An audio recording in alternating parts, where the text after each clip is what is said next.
surrounded by baseboards, double O gauge track and Woodland Scenics products. That can only mean one thing, which is I'm making a model railway. This is going to be a new monthly series on my channel where I update the progress of this railway that I built. This video here is I'm going to give you a quick overview of what my plans are for the railway and what you can expect in the next video. Here's what I've already got to work with. You can see all around the room we've got these baseboards for the railway to run on. A few years ago my dad had these professionally made with the idea that he would in his spare time make the model railway. That never came about and now it has fallen upon myself to make this railway. And I'll give you a quick overview of what the plan is for the railway.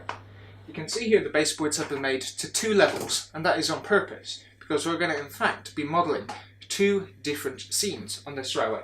The upper level here is going to be a heritage railway. The reason we're doing that is it will allow us to run a massive variety of stock from all over the world, from different time periods, from the dawn of steam to right up into British Rail, without having any inconsistencies in our plan. On the bottom level here, we were going to have a main line. We haven't completely decided on the time period for the main line yet, whether we're going to go for a late 1980s British Rail or we're going to go fully modern.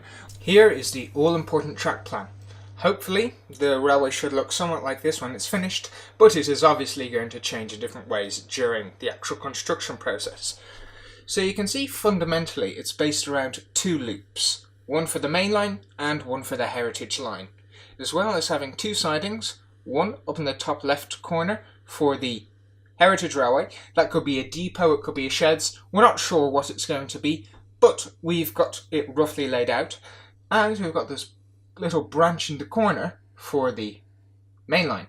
So again, this could be a depot or some servicing area. So you may notice here, the heritage line is raised above the entire route. And when you're in the centre here, you're observing. And so the main line is actually hidden for all of this here, and is only in fact visible along that short section there, which should hopefully to some extent lessen the fact that it is a continuous loop and it should look like they're just appearing and disappearing. We've also got 2 passing loops on the main line here and here, as well as some room to store various stock. On the heritage line itself we've also got a bit of shunting. On the heritage line itself we've got a bit of point work there to give us some interesting operation and what should be a little station down here. Now here's the interesting bit. As you can see all along here we've got a ramp going all the way down, connecting our main line to our heritage line, meaning we can transfer stock between both levels. So this branch at the back here of the main line is going to be the first bit of railway I'll work on in this project, and should be the video you'll see next month.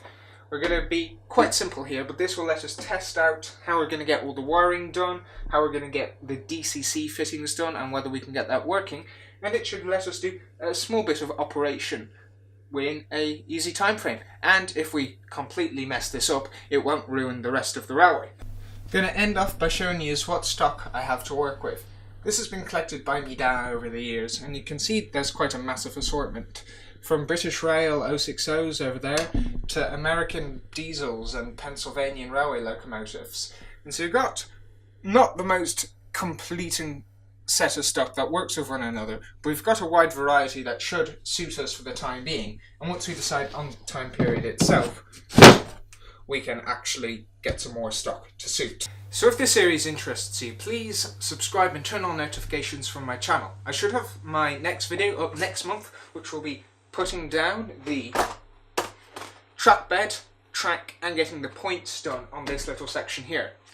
So if you do want, please follow my channel, and if you want any feedback on what you want to see in particular, comment down below, and I hope to see you next month. I also do videos that aren't related to model railways, but are in fact related to the real thing, and if you're also interested in that, go check them out. Blah. Shake, and take. God, this is so hard. Why is it so hard? Because your brain doesn't work when you're filming something, that's exactly what happens.